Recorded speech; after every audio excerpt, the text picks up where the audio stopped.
سجاد به کربلا ته ډیر جوړېدلو، دینه هټ کربا مولا سجاد علیه السلام نوران جوړېدلو. یوه ورځې باندې ابو حمزه سومالي پښتنه ونه وکړله، مولا ته ویلي دوره ډېر ژاړې، ته ویلي دوره ډېر سلګی وخسته یې، څنګه مخ باندې وښې وراوې. مولا سجاد علیه السلام ته ویې فمالی لا ابکی لخروج نبسی، ویلې به نه ژاړم د دې ته هغه وخت ته څه کله یو انسان بدن روح پرواز کوي. زه د هغه وخته ژاړم څه کله یو انسان جنکندان سلګی شروع کړي. زه د هغه وخته ژاړم څه کله یو انسان مخ باندې د جنکندان خویلی راشي. هغه وخت د مولا سجاده ژاړي.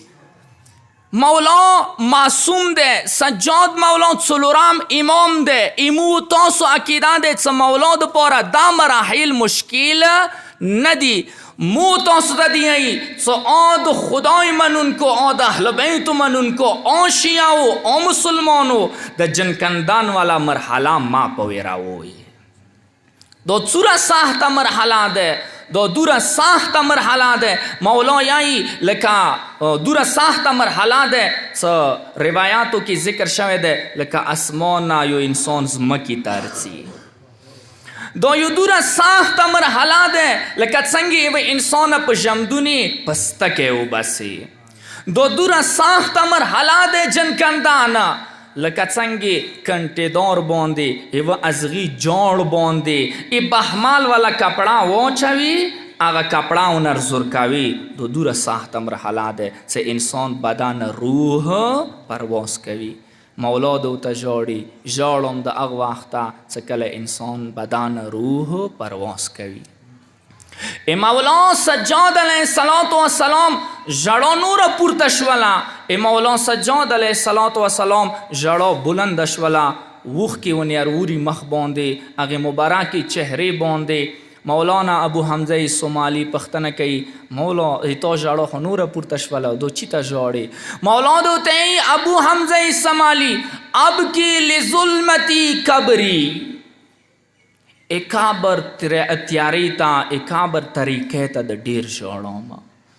هغه وخت څه مولا سجاد علیه السلام ته ژاړي، موت ته پیغام رکوي څه اکابر شپه اکابر تیاره ډېره سخته ده. کابر تیارې نه غافل نه شوئ، کابر تیارې ته سپک نظیر ما کوئ. هغه وخت څه کله تبې د نیکي دوي، هغه وخت څه کله خورې د نیواړوي. دا خبره وکړم څه پردي څه کله ستړي شي کابر کې نه هغه بیا ډېر زر یې څه خوره پرا شوله. خپل سار ته ورته ویلوړي سیوا بلچا د سار تر واچوئ خپو تر واچوئ وا بلچا خوره کامه د اندوی د ډروي. هغه کابر تیاره څه ټوله د نرسته نه شي. مولا سجاد علیه السلام دی څه دا ډېر سخت وخت دی، دا یې ژړا مقام دی. دغه نه غافل ما کې ګوی وژاړئ دا یاد کوئ. بختور دي هغه خلک څه مور د چانې ګرانه وي، پلار د چانې ګران وي، ورور د چانې ګران وي، مشر د چانې ګران وي. هغوی د دغه قبر باندې بیا شمې بلوي، هغوی د دغه قبر باندې بیا چراغ و ډوه بلوي، هغوی د دغه قبر باندې نن سبا لیزر ونې بلوي. ډېر خال داسې دي څه هغوی سره واس شته دی څه هغوی د بجلۍ والا ستنې ورته راولي. ټوله قبرستان کې دا بلپونه ولګوي، مور و د پلار قبر باندې دا بلپونه ولګوي. څه یایي تاسو و عقل څه یایي څه آیا دغه رڼا به دغو قبرو ته یې ننه ورسیږي؟ شریعت کې شته چېرته انسان جنکندان وشي، چېرته انسان ته غسل ویر کي هلته چراغ لګولی شته. خو د قبر نښمو چېرته نه دي پړاو کړي څه قبر باندې رڼا. خو بیا یا لګوو کیدای شي ورسیږي، کیدای شي نه ورسیږي. ډېرې غټې تابې یې ونیښې دي، ډېره خاوره مو ونیچولي دی، دا رڼا به چېرته ورسیږي؟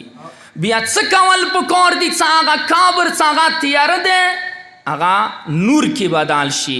دا انسان قبر څه په نور بدلوي. دا چې روح سره نه کیږي دا اعمال سره کیږي پکار د انسان اعمال وکي اندا وجه ده چې کله یو انسان قبر ته کوزوي کله قبر کې کیدوي بیا سترګې غړوي چې یو شکل ارنوزي پښتنه ونه کوي چې ته څوک یې هغه یې چې زه ایتو المونځ یم زه ایتو رژا یم زه ایتو حاج یم زه ایتو هغه اعمال یم چې دنیا کې تو خلکو سره نیکۍ کوله و ټولو نه زیات نوراني شکل چې دغه انسان قبر ته ارنوزی و قبر نور کی بدلیگی تیاری ختم کیگی سار تا ہوتا ودریگی ټولو نه زیات نورانی وی پختنه ونه کیگی څه ته څوګې امام صادق علیه السلام دی څه هغه شکل څه سار طرف ته ہوتا ودریگی هغه ته څه زی تو هغه اعمال یم څه تو اهل بیت سره محبت کولو دنیا کې ز هغه شکل راغلی یم مقصد مدا څه کا غوړو چې قبر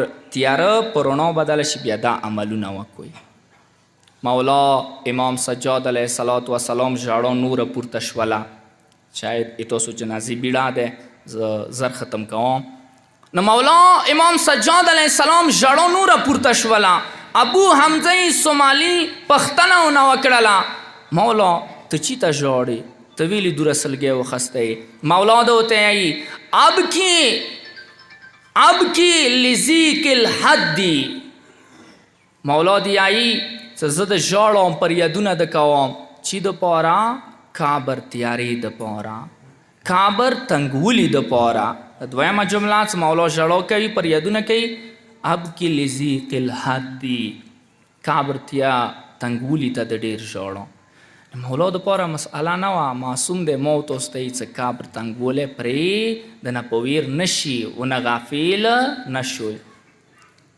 مولا امام صادق علیه السلام نه روایات ده مولا یعنی چې کله یو انسان قبر ته کوز کی قبر کې کیدوي بیا هغه انسان پریشان وي خفا وي نه سترګې غړوي چې یو اعمال ورته چې هغه واجب نه قبر تیارولی تنګولی وسعت کې بدلیږي قبر والا کومه تیاره دی هغه رڼو کې بدلیږي نو هغه مرده د شکل نه پښتنه کوي چې زه تو کوم یو اعمال یم تی ما کوم یو اعمال چې زه ته موته ماده تر ورسېدلې د ساخ وخت کې د مشکل وخت کې هغه ورته چې زه تو اعمال یم کوم یو اعمال امام صادق علیه السلام یې څه ورته چې تو هغه اعمال یم چې کلي وطن کې به خلک خپه وو خلک به پریشان وو چې کله ته به ماسک کې کېنستلې ته به ماسک ته وې راغللی هغوی خفوالی ده هغوی خفګان هغوی پریشانی به تا خوشحالۍ کې بدله کړله